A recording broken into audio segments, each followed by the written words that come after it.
मध्य प्रदेश सरकार ने पेटलावद ब्लास्ट मामले में रिपोर्ट मांगी है। ब्लास्ट मामले में सभी आरोपी बरी कैसे हो गए, इसे लेकर सरकार ने एसीएस ग्रे राजेश राजौरा से रिपोर्ट मांगी। दरअसल 12 सितंबर 2015 को झाबुआ के पेटलावद में नया बस स्टैंड पर ब्लास्ट हुआ था, जिसमें 79 लोगों की मौत हुई थी और करीब इतने ही लोग घायल हुए थे। बस स्टैंड पर एक दुकान में रखी जिलेटिन छड़ और डेटोनेटर से भयानक ब्लास्ट हुआ था। घटना में दुकान मालिक राजेंद्र कासवा भी मारा गया था। मामले में परिवार के 6 लोगों सप्लायर धर्मेंद्र राठौर आरोपी बनाए गए थे, लेकिन सबूतों के अभाव में कुछ दिनों पहले इन आरोपियों को बरी कर दिया गया। तो आपको बता दें कि इस पूरे मामले को लेकर अब सरकार ने रिपोर्ट मांगी है एसीएस ग्रे राजेश राजौरा से कि आखिर आरोपी बरी कैसे हो गए। 2015 का ये मामला है जहां ब्लास्ट हुआ था और तकरीबन 79 लोगों की इस हादसे में, इस ब्लास्ट में मौत हुई थी और इतने ही लोग घायल हुए थे। मध्य प्रदेश को दहला देने वाला ब्लास्ट इसे कहा जा सकता है। एक बड़ा ब्लास्ट यहाँ पर हुआ था।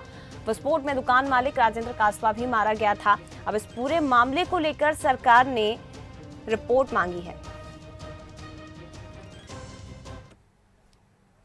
चलिए ज्यादा जानकारी हम लेंगे, सीधे रुख करते हैं एग्जीक्यूटिव एडिटर मनोज सैनी जी का, लाइव हमारे साथ जुड़े हुए हैं।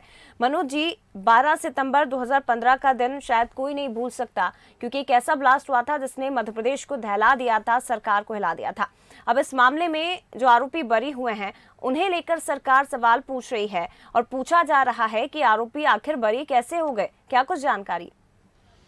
देखिए जया, सबसे पहले जब ये मामला सामने आया था, ये घटनाक्रम पूरा हुआ था, ब्लास्ट हुआ था, तो बंसल न्यूज़ ही ऐसा चैनल था जो सबसे पहले पहुंचा भी था और उस स्पॉट को भी देखा था और उस समय की जो घटनाक्रम हुआ था वो इस तरफ इशारा भी कर रहा था कितनी बड़ी लापरवाही है, आखिर क्यों इतने लोगों की जान चली गई। करीब 79 लोग इसमें इस हादसे का शिकार हुए थे, इस ब्लास्ट का शिकार हुए थे और 150 के लगभग लोग गंभीर रूप से घायल हुए थे।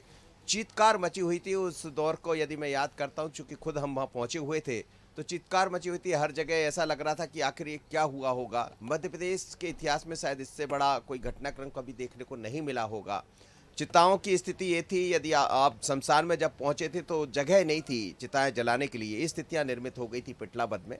लेकिन जब ये पूरा मामला हुआ 2015 में, सितंबर 2015 में, उसके बाद 6 आरोपी इसमें बनाए गए थे। एक तो परिवार के लोग, दूसरा एक धर्मेंद्र राठौर जिसने इसकी सप्लाई की थी जिलेटिन और डेटोनेटर की, उसी के कारण ये विस्फोट हुआ था। लंबे समय से मांग की जाती रही थी, लोग सवाल उठाते रहे थे कि इस क्षेत्र से इसको हटाया जाए, लेकिन नहीं हटाया गया था। अंततः लापरवाही की भेंट चढ़े 79 लोग, कई लोग घायल हुए। मुख्यमंत्री खुद वहाँ 2-3 दिन लगातार पहुँचे थे, जब कहीं जाकर पूरे मामले में कुछ पटाक्षेप हो पाया था। लेकिन इसमें जो आरोपी बनाए गए वो सब छूट गए और अब सरकार को ये लगता है कि इसमें कहीं कोई लापरवाही हुई है। जो भी उस समय के संबंधित अफसर रहे होंगे, उन्होंने उस तरह से साक्ष्य जुटाने में कमजोरी की है और उसका लाभ आरोपियों को मिला और सब के सब बरी हो गए। हालांकि बरी अभी नहीं हुए हैं, पिछले 1-2 महीने पहले सब बरी हुए हैं, पर अब सरकार के सामने ये बात आई है तो सरकार ने जवाब मांगा है वहाँ के अफसरों से, वहाँ के एसपी से, आईजी से, कि किस तरह में इसमें साक्ष्य प्रस्तुत किए गए थे और कौन सी ऐसी कमी रह गई जिसका लाभ आरोपियों को मिल गया। यही नहीं, प्रदेश में कई और ऐसी घटनाएं हैं जिनमें भी आरोपियों को लाभ मिला है, साक्ष्यों के अभाव में वो छूट गए हैं, तो उसको लेकर भी जवाब मांगा गया। यानी मुख्यमंत्री ने कहा है कि किसी भी आरोपी, किसी भी जिम्मेदार को छोड़ा नहीं जाएगा, ये उसकी तरफ इशारा करता है। और अब राज्य सरकार की तरफ से एसीएस राजेश राजौरा ने पत्र लिखा है, जवाब मांगा है कि इसका जवाब प्रस्तुत किया जाए कि कौन सी ऐसी कमियां रह गई जिसका लाभ मिला। लेकिन बहुत ही दुखद घटना थी, दर्दनाक घटना थी। आज भी वो परिवार जिन्होंने अपनों को खो दिया था वो आज भी सिहर उठते। कई ऐसे परिवार हैं जिनमें कोई भी नहीं बचा था, पर अब सरकार ने कहा है तो संभावना व्यक्त की जा सकती है कि फिर से शायद इसकी जांच हो, लेकिन अभी तो कोर्ट ने सभी को बरी किया है। बिल्कुल, ये कहा जा सकता है कि क्योंकि सरकार की तरफ से रिपोर्ट मांगी गई है तो शायद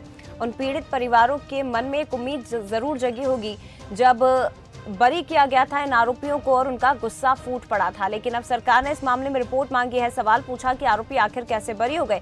साक्ष्य के अभाव में इन्हें बरी किया गया था, लेकिन अब रिपोर्ट मांगी गई है और सवाल खड़े किए गए। धन्यवाद आपका मनोज जी जानकारी साझा करने के लिए।